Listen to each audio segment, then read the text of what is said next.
Right, we're live. Hi everyone, thanks very much for tuning in to our question and answers on Save the Link. My name is Ruth, I'm a campaigner at OpenMedia. I work in the EU on their broader EU campaigns. I also work at Open Rights Group, who are the UK group campaigning on digital rights. So basically, this event was put together by the Save the Link network. It's a group of over 90 organisations who are working together to push back against threats to hyperlinking wherever they emerge in the world. But right now we're focusing on proposed changes to copyright in Europe, and those proposed changes to copyright law could have effects on how people can link to content everywhere. This is because the European Commission, which is the executive body of the European Union, are responsible for introducing new copyright legislation, and right now they're running a public consultation on platforms. But when they say platforms, what they actually mean is basically any website or service you can use online. So that's like Facebook, Twitter, Google, a blog, a banking app, all of that falls under their definition of platforms. So when they say they're having a consultation on platforms, they're kind of having a consultation on the internet. And that's why we think it's important that everyone feeds into that. I'm also concerned because some of the things that are proposed in this consultation and some of the things that the law writers, the commissioners, have been talking about contain threats to hyperlink, and that's where we've got involved.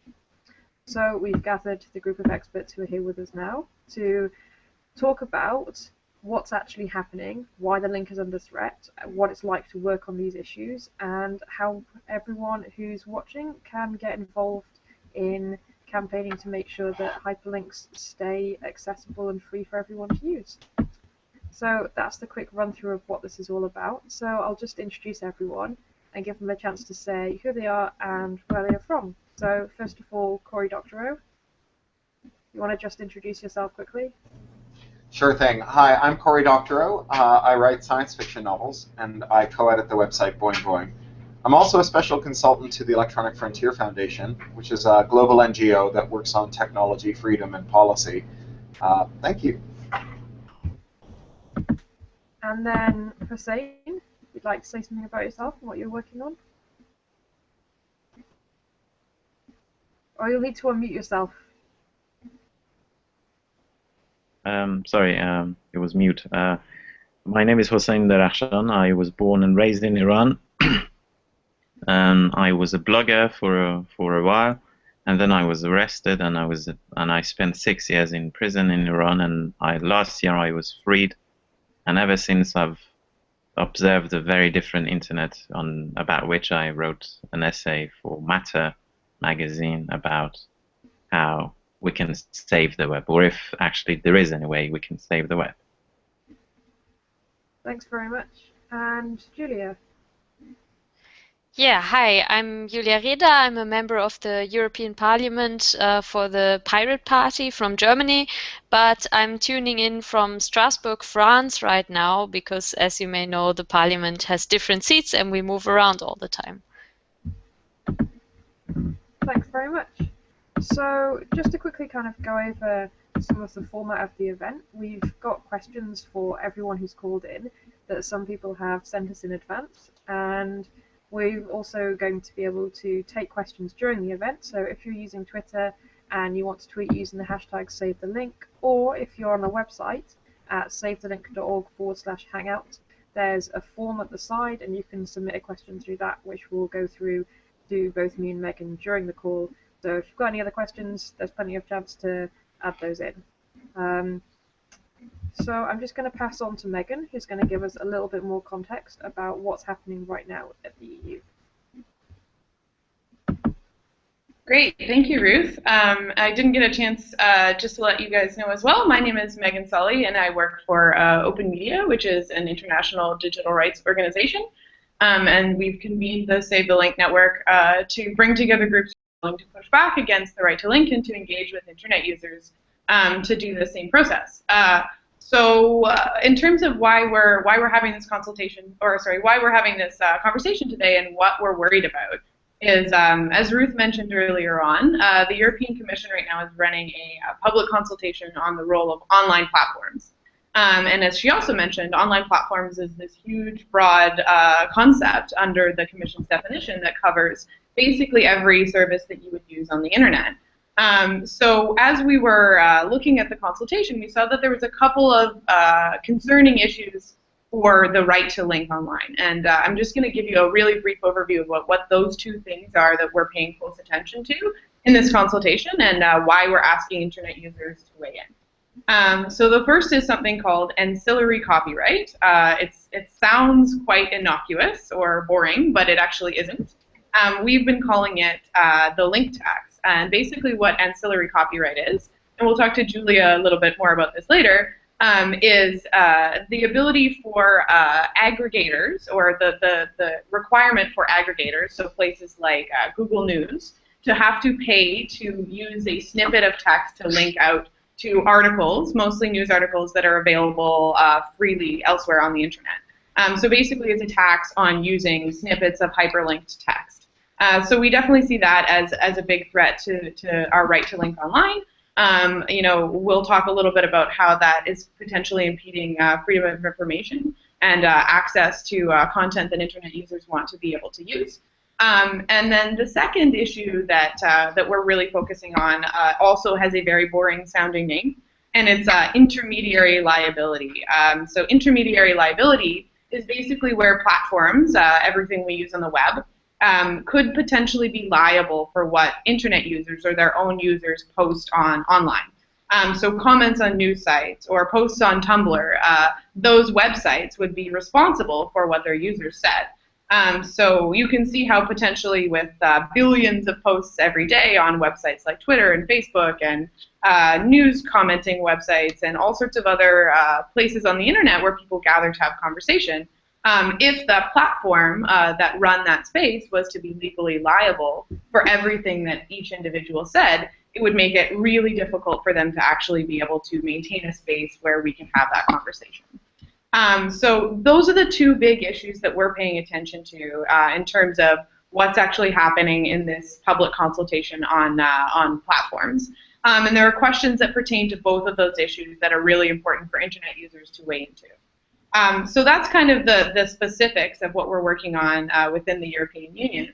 But also we wanted to bring people today together to talk about more broadly, the issue of what the future of the hyperlink actually looks like online.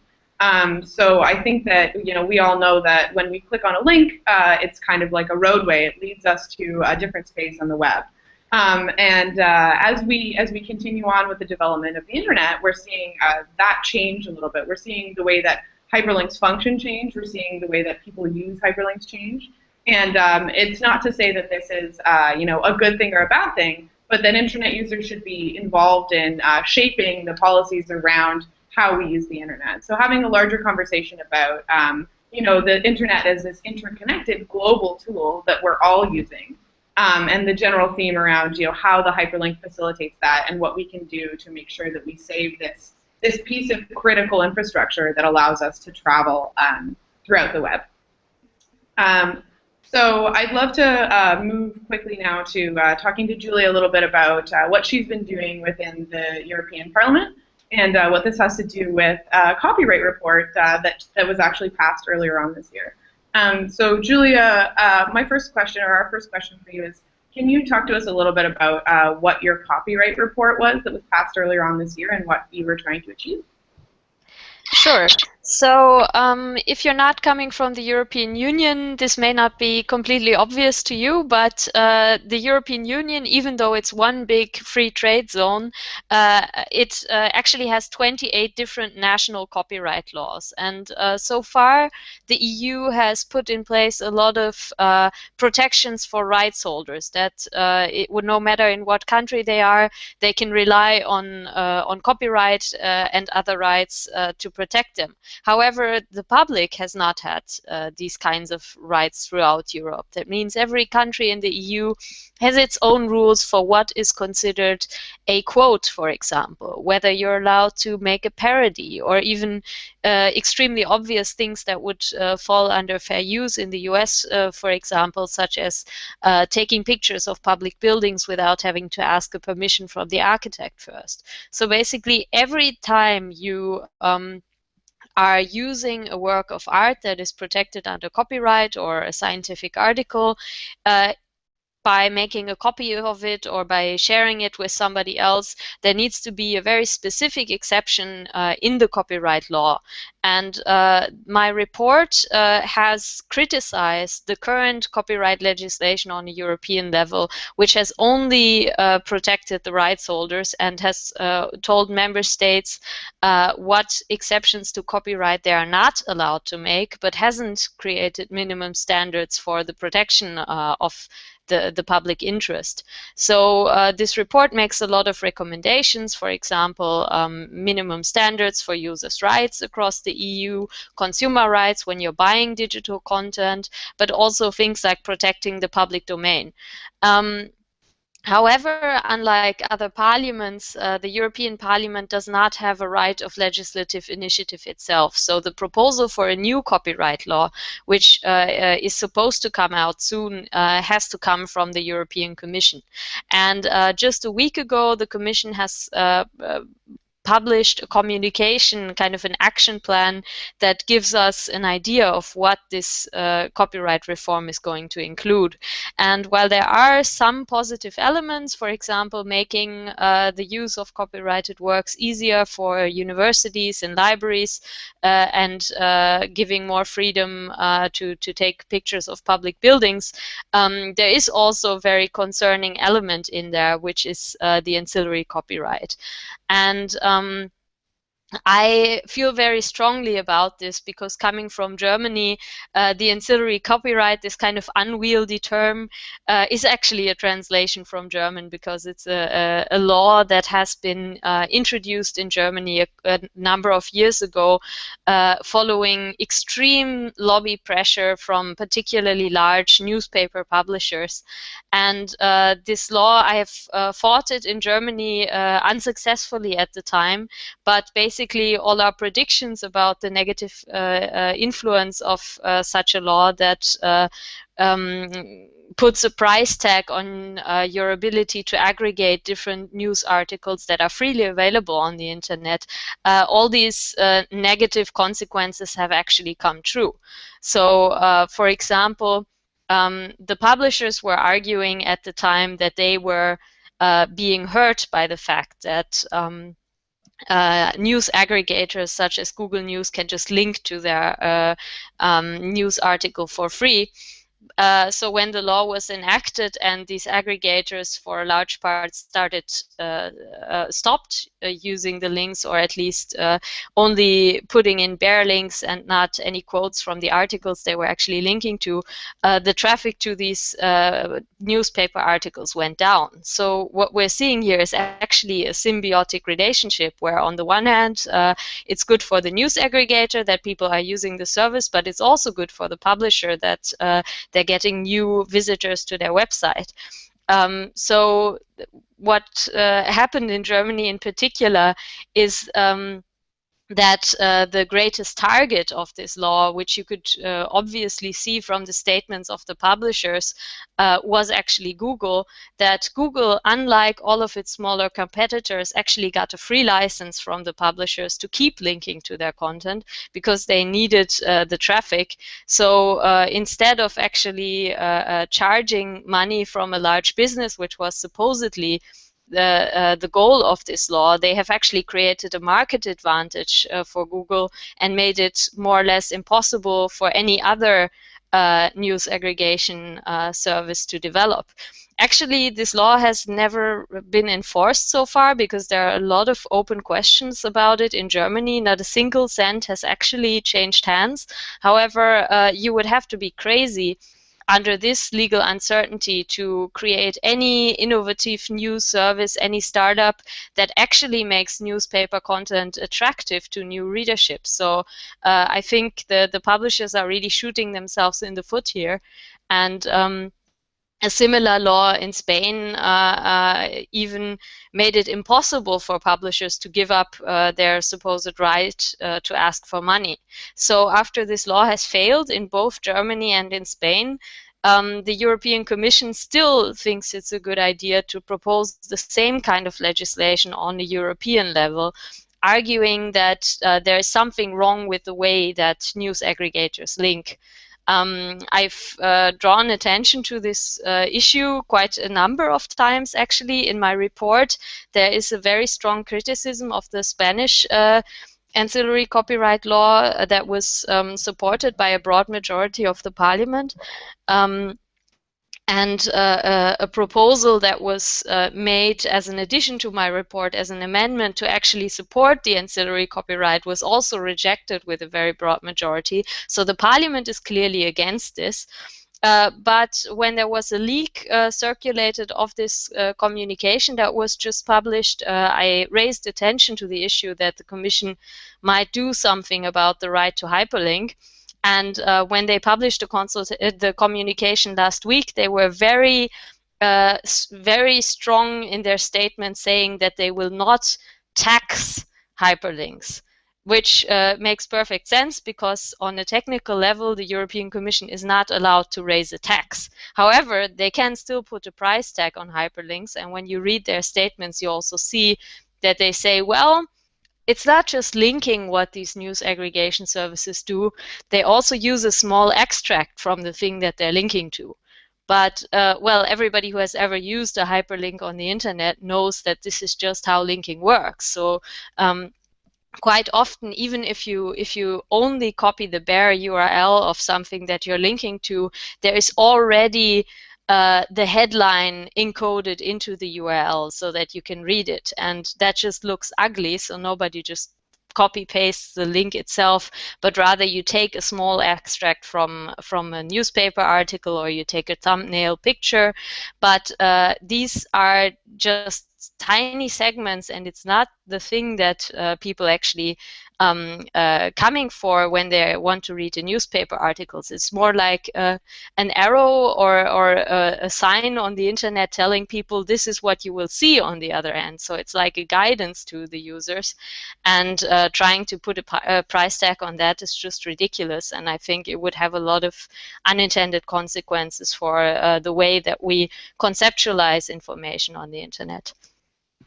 Thank you, Julia. That was a great overview. And one of the questions even I have coming out of that is kind of coming back to the user perspective. What do you think the impact on users will be if we get to a place where we're charging aggregators to point to content?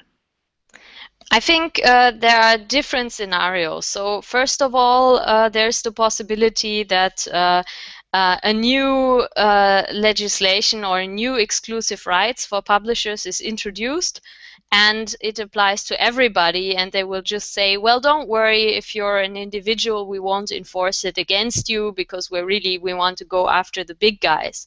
In that case, of course, everybody who uses links on the internet, which nowadays is pretty much everybody, would be living under constant legal uncertainty, that they're technically in conflict with copyright law, but it's not going to be enforced against them. And I think this situation where you have a law that everybody violates is incredibly bad on the one hand for the legitimacy of the law, but also dangerous in an environment of constant surveillance, because if everybody's breaking the law and everybody's being surveyed, then of course anybody can start enforcing the law against you if you are annoying, for example. But the other option is that they limit this requirement to pay to news aggregators, whatever that means. I mean, then, of course, first of all, you get into very murky waters about what is considered a news aggregator. Is it really just something like Google News,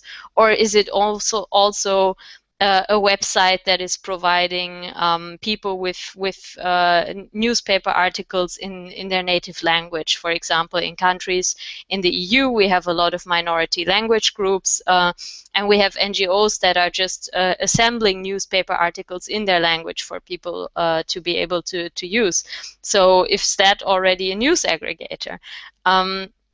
I think the other problem is that most news aggregators, even the ones run by really large companies like Google, aren't actually profitable by themselves, because it's more of a side product that these companies are using. So it's very likely that something would happen similar to what happened in Spain, where Google News just shut down.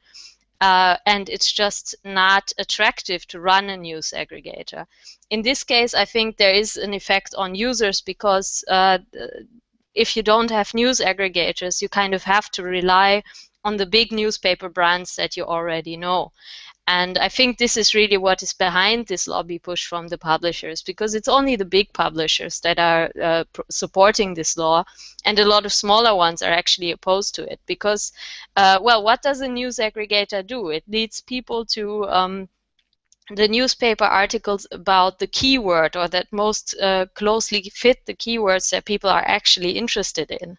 And if you don't have that, well, you can rely on social media.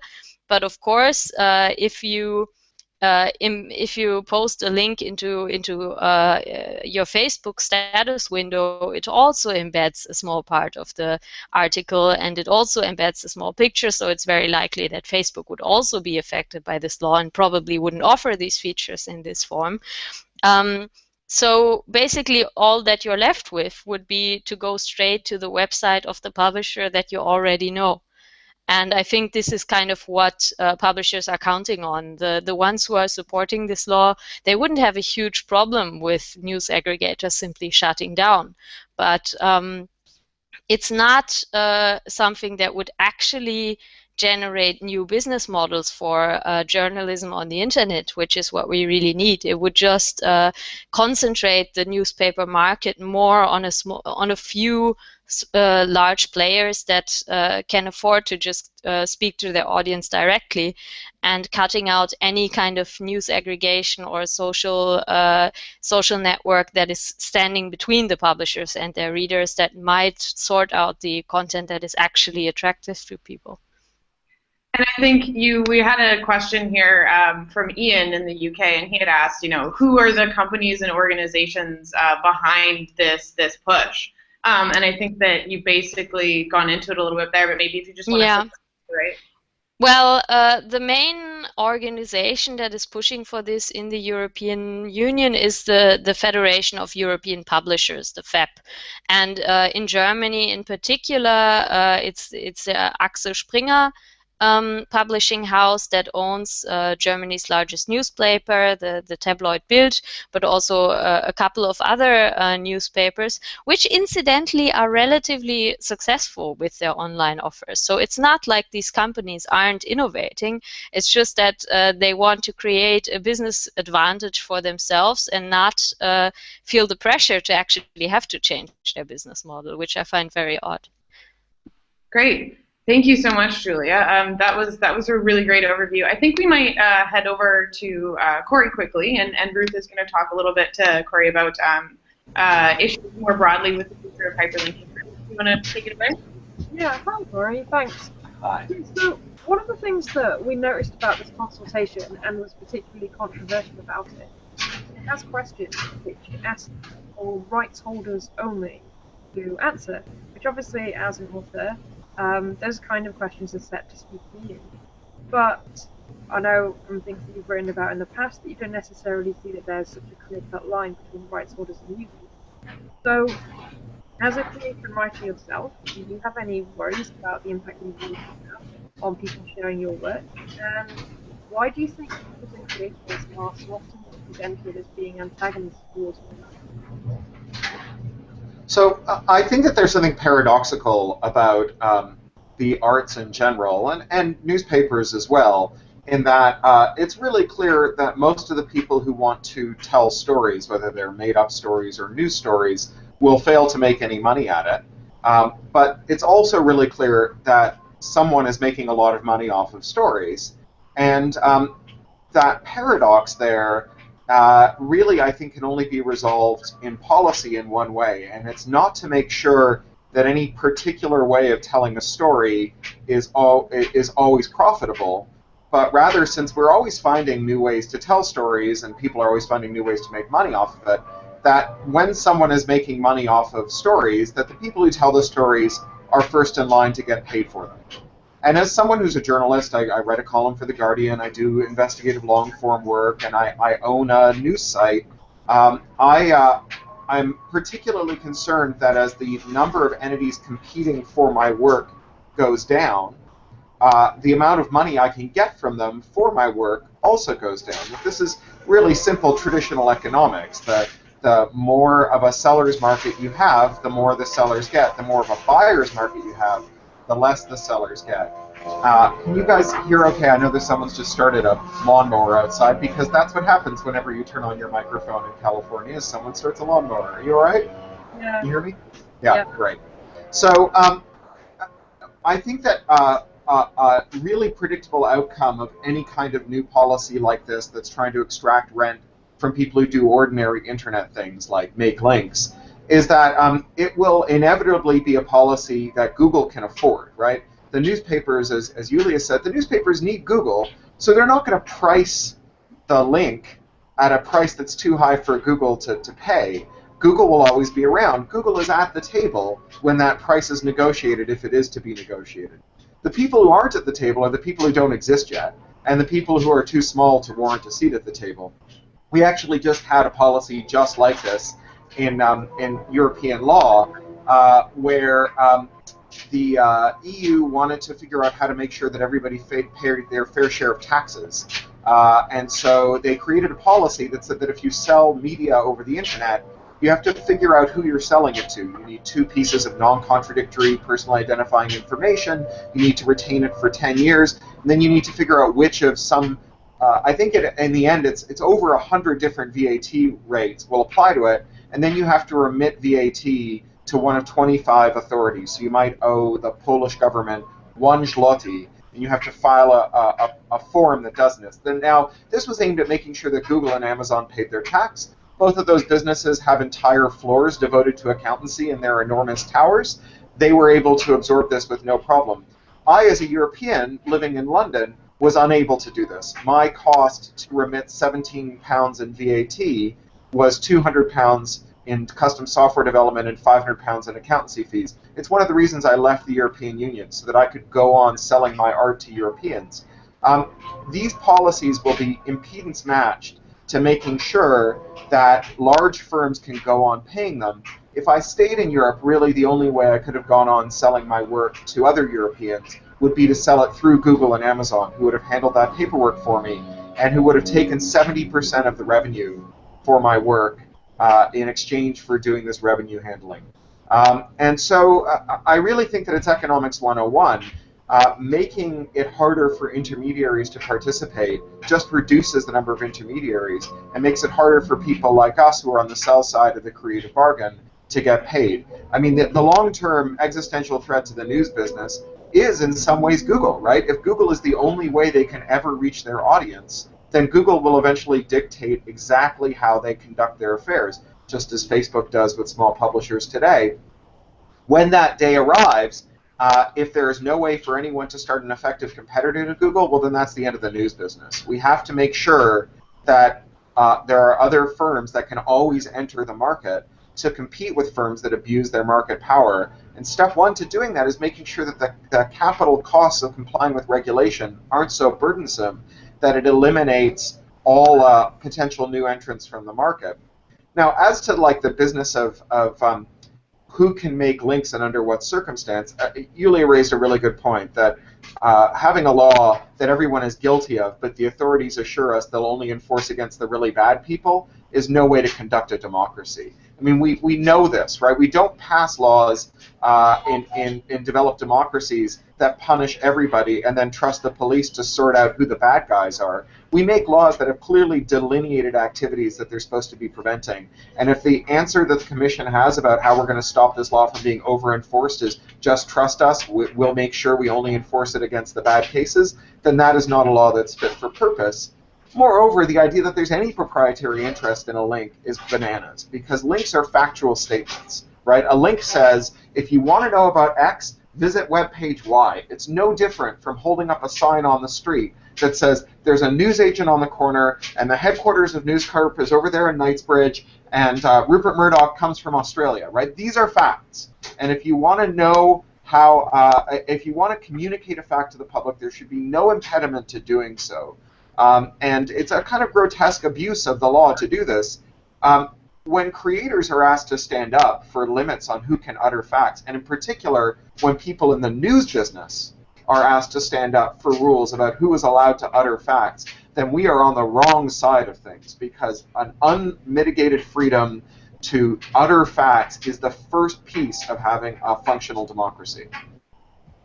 Yeah, I mean, I'm just going to pause there just because we had a really great quick question maybe we can get answered. Chris in the Netherlands just asked us, so would such aggregation reforms also make RSS links in RSS feeds liable? And I don't know, maybe Julia, you could speak to that quickly? Well, that's a very good question.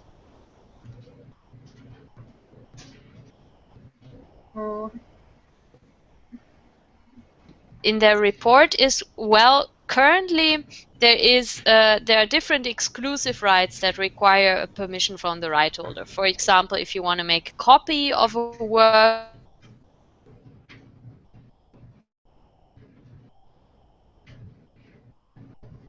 to the public, which is basically putting something on the internet, is somehow ambiguous and not well defined enough. And that maybe certain kinds of activities that aren't a copyright infringement now should be considered a communication to the public. And then they particularly mention news aggregators as one.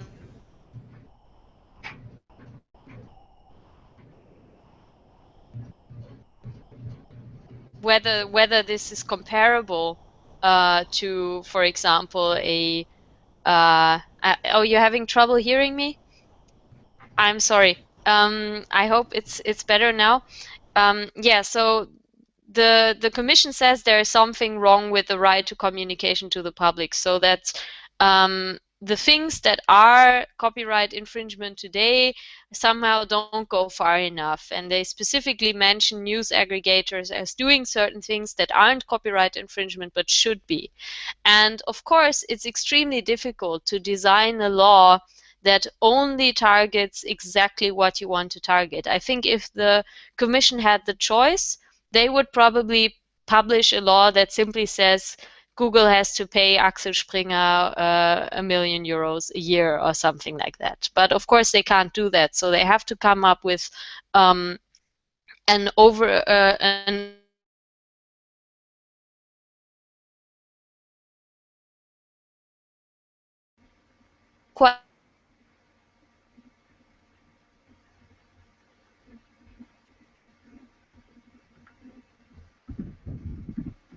on my personal website, which are articles about me, could be considered news aggregation.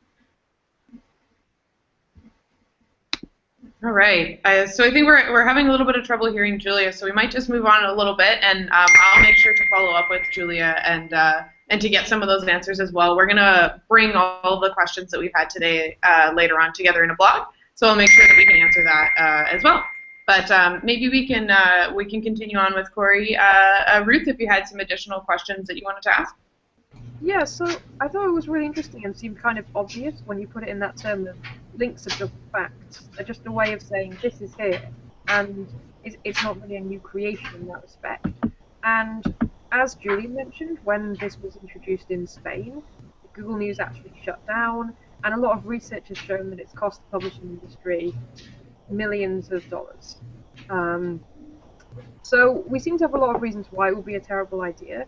So why do you think it is that it just keeps cropping up, despite this kind of sort of clear logical evidence that it isn't working? And how do you think we can create or show them some kind of alternative method of making sure that creators can be compensated for their works without having to harm our free expression? Well, I think that the instinct of large media conglomerates is to view the landscape of technology as fairly static, right? They think of Google as the last Google, Facebook as the last Facebook, and they kind of want it that way. I remember in the U.S. when compulsory licenses for streaming radio were being negotiated, and they were deliberately set so high that almost all of the streaming radio websites were knocked out in one go. There had been a period of uncertainty when no one could say what the royalties would be, and the stations just popped up in the expectation the royalty would be a reasonable one, and then it was set at many multiples of what the actual terrestrial radio was, and they all disappeared overnight. And I spoke to someone from the Recording Industry Association of America at the time, which is the American equivalent of IFPI, and they said, well, look, we don't really want there to be a compulsory license in which the state tells us what to do. We want to have negotiating leverage, and we want to use that to go after just a few entities, right? We want to be able to sit down around a table with 5 companies and play them off against each other. We don't want there to be like 700, 7,000, 7 million people in their mom's basements making radio stations, and then we have to try and figure out how to negotiate with all of them. We want a small number. And you see this oftentimes when industries try to resist change. When you look at like the way that Blu-ray players are licensed, for example, the license conditions are onerous enough that you can't just make your own Blu-ray player or do a little startup that does a Blu-ray player. If you want to do a Blu-ray player, the licensing regime is so onerous that you basically already have to be a big electronics company to make it. And so if you compare, say, Blu-ray to MP3 players, there's a bajillion MP3 players from every market. I have this, I swim every day. I have a little British one called an Xees that's about the size of a 2-pound coin, that is like literally made by a couple of inventors who found a shop in China to make it. We don't have that in Blu-ray. We have this tiny little number of people who make those, and not a lot of innovation, because that way the Blu-ray consortium can sit down around a table with the handful of Blu-ray manufacturers and set terms for them and make sure that everything is orderly. When I used to do this with EFF on digital television standards, the thing that the entertainment industry execs told me they wanted at the meetings was, we want an orderly marketplace, right? We want to be able to predict from quarter to quarter what the landscape is going to look like so we can make long-term plans. And that's not really conducive to having a chaotic marketplace in which the industry is being overturned all the time. I think they're also just short-sighted, right? When Steve Jobs convinced the record labels to allow licensing to the iPod on the grounds that the iPod used this funny cable called Firewire that only Macintoshes had, and Macintoshes at the time were only 5% of the market, so how bad could it be? They said, all right, but you have to lock it up so that people can't make copies of it. And they locked it up with Apple's proprietary technology. And then a few years later, when iPods and iTunes were like the big successful story in music, they went back to them and they said, okay, now we want to change how you price our music. We want to charge more for our front list, we want to charge less for our back list, and we want to sell some things only as albums. And Apple said, no, that's not the deal. And they said, well, in that case, we're going to let other people sell music for the iPod. We want you to unlock all that music that we insisted that you lock up. Apple said, no, we're not unlocking that music. You basically turned your customers into our customers. And then like 3 years later, the publishers did this again with Kindles, right? Having learned exactly nothing from the iTunes story. This is like a recurring kind of mania, right? That what they want is to like be able to sit around the table with other people who look like them and run a business that looks like theirs. And in so doing, they lock themselves into other people's businesses and become commodity suppliers. It's a kind of weird blindness. I don't really know how creators will get compensated. I think in the end, all creator compensation from the earliest days of creator compensation has been statistical outliers, right?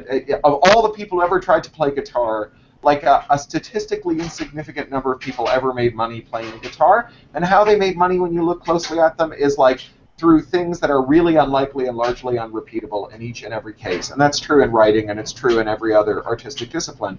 Creators will go on doing that in their statistically unlikely way, and the way that we'll get art is because art is this like brutal non-market activity in which people who are driven to make art make it even though it's an economically unrational activity, and a very tiny number of them will find an unlikely success.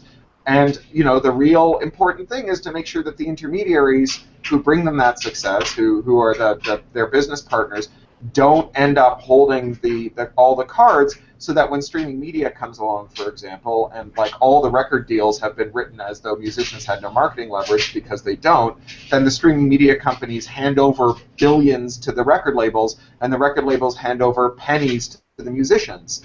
That's the thing that we need to do to make sure creators get paid, not try and dictate business models, because it won't work. Yeah, thanks very much. It's like a really interesting perspective. Actually, I think reveals quite a lot about what's going on in a lot of different copyright reform cases around the world, actually. So thanks very much. Megan, I guess we're going to move on to Hussein. I think you've got some questions for him.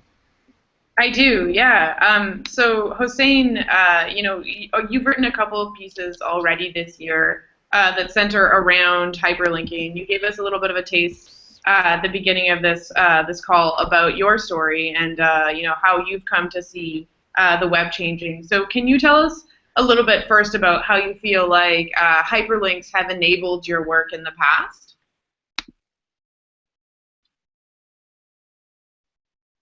Oh, you're muted still. I'm sorry. I think hyperlinks are the foundations of the web. And without hyperlinks, now I think we are observing death of the web in some ways. And because blogs were also the best embodiment of the potentials of the web, I think gradually by the decline of the hyperlink, and now now that it's even dying, that's why we have also seen the decline of blogs and then their ultimate death. The reasons might be many things, but I think the emergence of mobile apps, smartphones, and the apps on them is one of the main ones, and also the concept of the stream and Web 2.0, which has replaced the openness and the dynamics that weblogs used to have, and basically web used to have. And it's not something that, I mean, they've decided. For instance, Facebook has decided to treat hyperlinks as they're doing it, as they're treating it now. It's not something intrinsic to this concept of the stream. But I don't know for what reason hyperlink is not as popular as it used to be for the first generation, or first and the second generations of internet entrepreneurs. I have my own theory, which is hypothesis, basically, which is because the internet started from an elite kind of academic type of people, and now it's becoming more widely spread, and there are many people who don't belong to that kind of very educated academic elite. You would see also these changes happening, because hyperlink was guaranteeing a non-linearity, diversity, and openness and interactivity, which was basically the embodiment of all the characteristics of the web. But now you see, and that actually was helping the internet to become, or to remain, a very intellectual experience when you were reading and writing a lot, which was basically what was happening before I went to prison, almost. And text dominated the internet at the time. It was an intellectual, more or less, thing to do. But then, in the past decade, I think maybe we can say, videos and images, moving or still, are dominating the internet. And at the same time, hyperlinks are declining. So we are watching a very different internet now, which to me is defined by not an interconnected collection of websites, which was the case before. Now it's an interconnection. It's a collection of disconnected mobile applications, which is now basically defining internet. And even though there are still many news websites, web magazines like Boing Boing, I think for instance, is doing very well. But I think it's not comparable. The success of websites are not comparable to a few years ago. At least the ones that are not shared on social networks. Anything that is not shared basically doesn't exist anymore on the internet. So Google and search engines that were determining the existence or giving life, basically with their links, they were giving life to web pages. Now they are not functioning that way anymore. And it's the social media and social networks, and on top of them, Facebook, that is driving more traffic for the first time. It's this year, in 2015 now.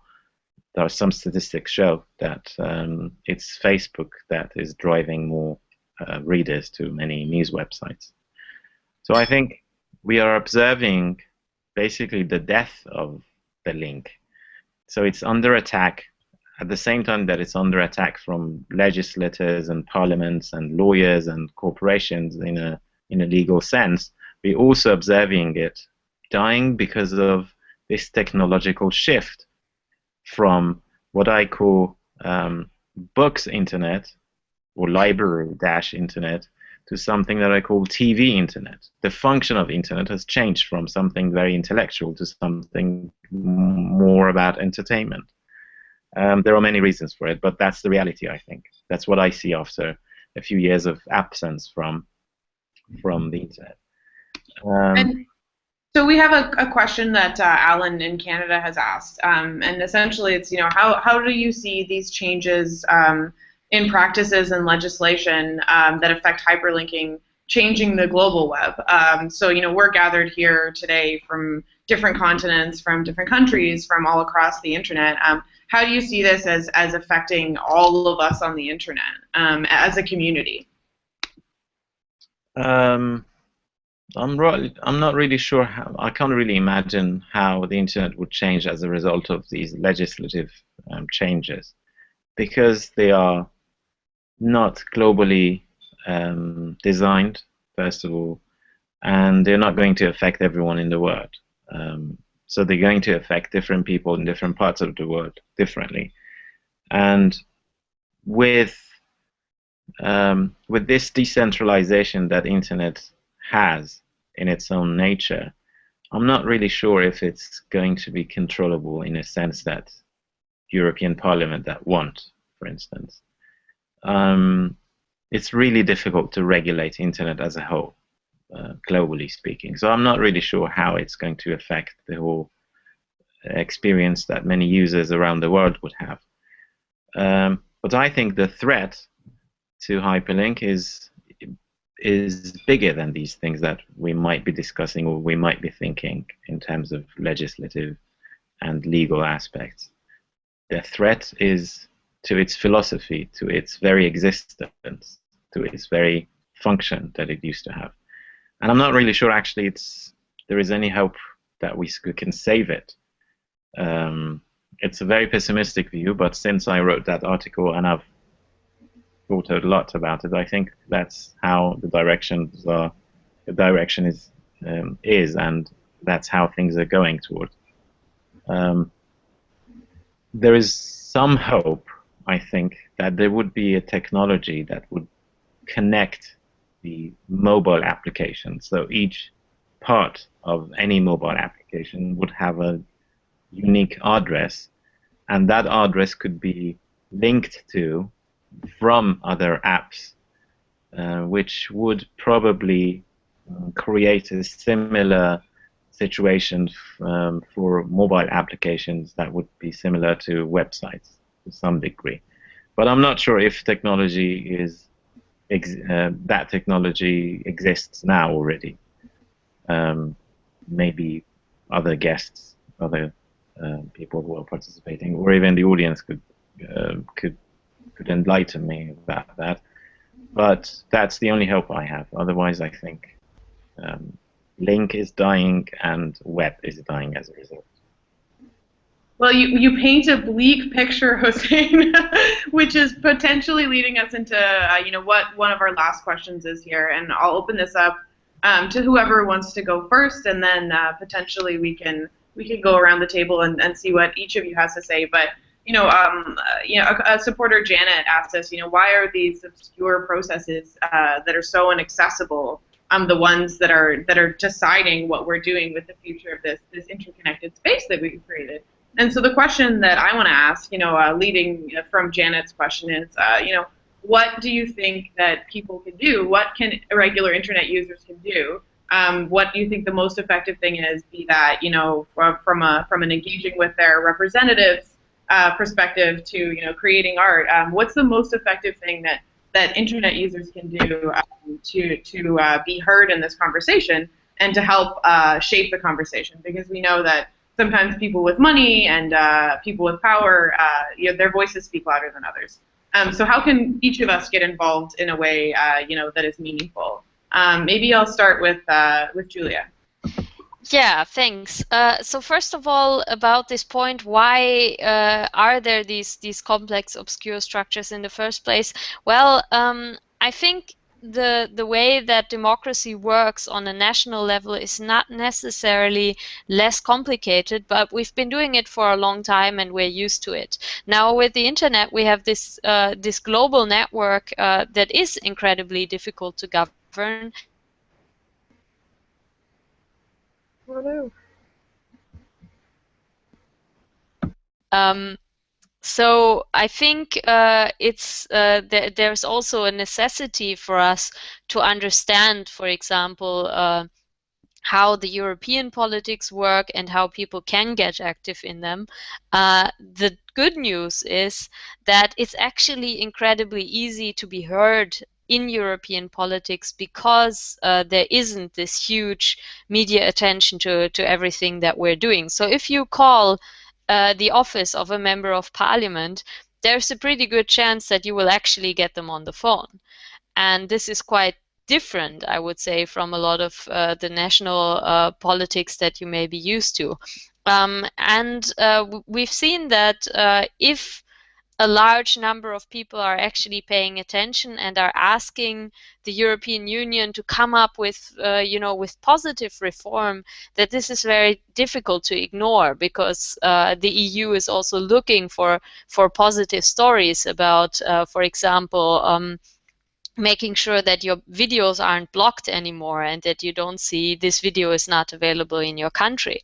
So I think, yeah, if people, for example, respond to this platform's consultation and say something different, don't say what the question is, what the person who asked the question obviously was trying to get out of you. I mean, we were sitting around with a couple of activists from Europe and filling out this consultation together, and there are questions in there like, I don't know, have you ever encountered problems when using a social network?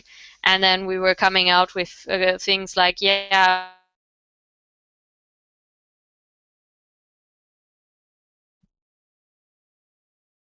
people I work with and stuff like that. So the kinds of questions that are being asked in this consultation are incredibly leading in the sense that they expect the respondents to consider everything to be a huge problem that should be fixed by the law.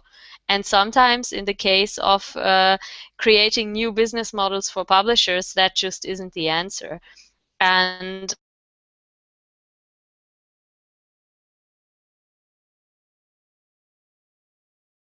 the internet can be regulated in the same way that a company is. And it's important that somebody reminds them. Actually, there are a lot of not-for-profit projects out there that are using exactly the same techniques as commercial enterprises, and it's important to protect that. So I can only recommend to anybody to fill out the platform's consultation, and if one of the questions is just incredibly complicated and doesn't make any sense to you, it's perfectly legitimate to write just that into the feedback box, because this is something that the people in the European bureaucracy actually need to hear, that they are asking questions that are incomprehensible to normal people that they are supposed to represent.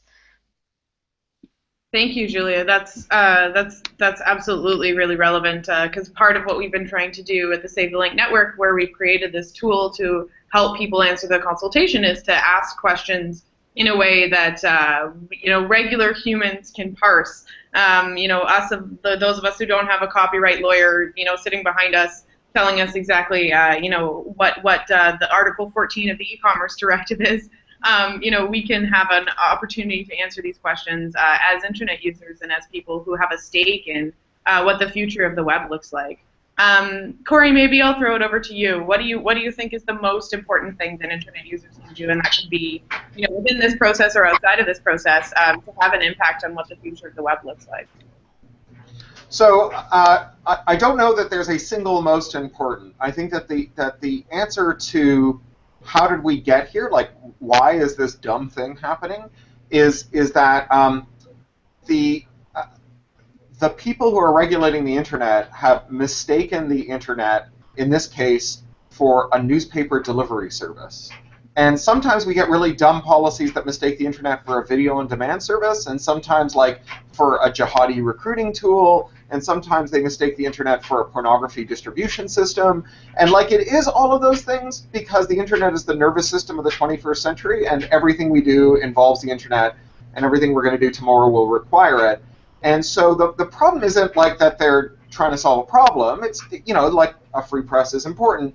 The problem is that they are regulating the internet without due gravitas, right? They're saying, well, like if we can just solve this newspaper problem, whether or not this is a good solution or a bad solution, if we can just solve the newspaper problem, job done. The problem is that they're not solving a newspaper problem. They're regulating the nervous system of the 21st century as though the newspaper problem were the most salient fact about it. So what can you do about it? Well, I think that we need to demand political literacy, technological literacy from our political classes at every level, right? At the national level, at the international level, at the intergovernmental level in the EU. Aaron Swartz said this. It's like it's the 21st century. It's no longer acceptable for a politician not to understand how the internet works. And so we have to demand that. So, I understand that this questioner is calling from Canada. Well, in Canada, we just got a new government that voted for mass surveillance over the internet in Bill C-51, that introduced Bill C-11 that makes it a felony to report vulnerabilities in devices if it might make it easier to copy music with them, that supports the Trans-Pacific Partnership, that will make it impossible to repeal either of those rules. And so, we need to demand technological literacy. How do you do that? Well, you do it through collective action. The good news is that the internet makes it cheaper and easier to work collectively than ever. Say whatever you like about Facebook and its lack of transparency and the fact that it's a Skinner box designed to teach you to undervalue your privacy, and that it's run by hypocritical creeps, and that it's rapacious in its relationship to publishers. But it is a hell of a good way to get together with your friends and do stuff. And so, this consultation is really important. You can get your friends involved in that. But you can also get all over your elected representatives' Facebook walls, and you can call them up, and you can email them, and you can get involved with groups. In Canada, there's OpenMedia. In the US, there's the Electronic Frontier Foundation. In the EU, there's, in the UK, there's the Open Rights Group. In the EU, there's EDRI and Bits of Freedom and the Pirate Parties. Get involved in these collective efforts. Find ones that are relevant to your interests and skill sets. Some of them are more hacker-oriented, some are artist-oriented, some are strictly political. every major political party in every jurisdiction has people in it who are clued in about the internet and who are really interested in making sure that their politicians stop saying inane, stupid things. Find those people in whatever political party you support and get behind them and hold politicians to account for this. You know, I remember when the Lib Dems were party to making some of the worst internet law in British history, and everyone in the Lib Dems who thought that the internet mattered were sitting there with their faces in their hands wishing that more of the rank and file were calling up the parliamentary representatives and saying, like, you are destroying this country and this party by being total muppets about technology. Cut it out. That's your opportunity. Thank you, Corey. That was an absolutely stellar answer, and exactly what we need to hear is getting together, you know, as a group and being able to, you know, voice our concerns with one loud global voice is what's really important, and that's why we brought the Save the Link Network forward, is that we want to be able to connect with people in different countries and to turn the eyes of the world to whatever fight it is at the moment that's really important, that is kind of dismantling, exactly as you said, this nervous system that is, you know, how we communicate with each other in the 21st century.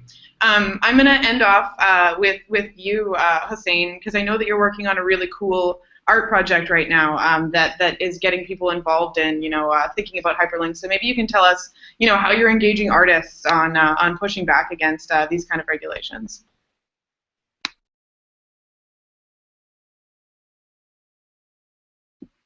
Mute, unmute. Always have the problem.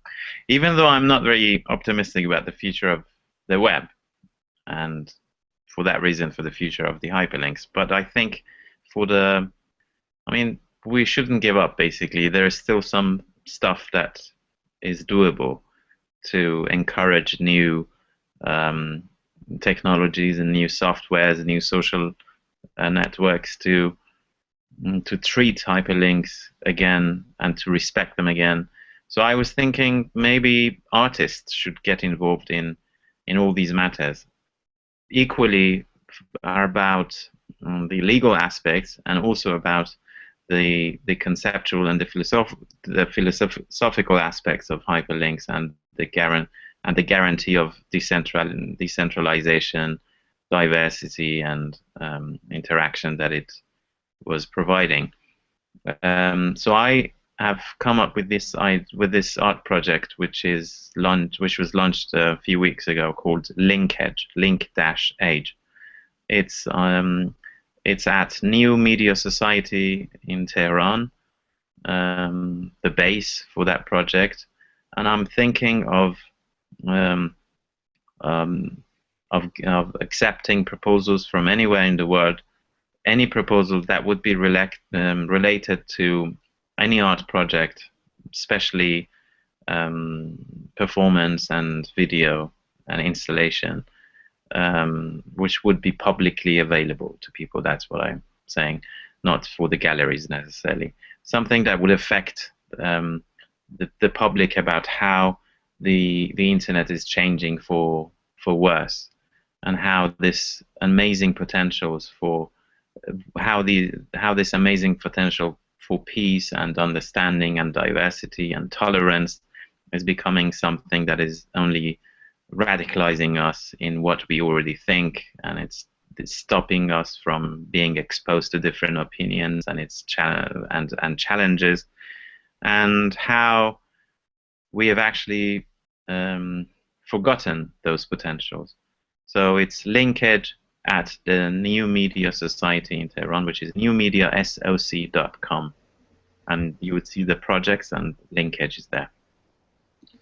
Great, and I think you know, it's important to remember that there's things that we can do both online and off to draw attention to this, and to really make sure that that these things are visible. And as everyone here has said today, that we're having this broader conversation about what role linking and what role the internet plays in our society, and how it enables our online exploration, our art, our learning, our cultural exploration. So I'm going to say, you know, thank you to everybody who's joined us today, both online and who sent in questions beforehand. Thank you so much to Corey, Hossein, and Julia for joining us and to talking about this really important issue. Just for people who are watching, We're going to wrap everything up with a blog after this, so you can read it to get some of the highlights. You can keep submitting your questions at savethelink.org/hangouts, and we'll try and answer any of the extra questions that you might have as they come through. You can tweet at us as well at #SaveTheLink, and we'll get back to you. But the really important thing that we want you to go do today as well is to go take this platform's consultation. So you can find our tool at savethelink.org/yourvoice. And you can have the opportunity, there we've got just a few really key questions that we pulled out about linking. If you're super involved and you want to do the whole survey, we'll send you right there as well. It's just really important, as Corey mentioned, to talk to your friends about this, to talk to other people in your life who who care about the internet, who care about our ability to connect with each other, and to make sure that we're talking together in a really loud voice when these moments arise. But we're just over time here, so thank you so much, everybody, once again for joining us, and we hope to see you again. Yeah, thank you very much. Thank you. Bye. Bye.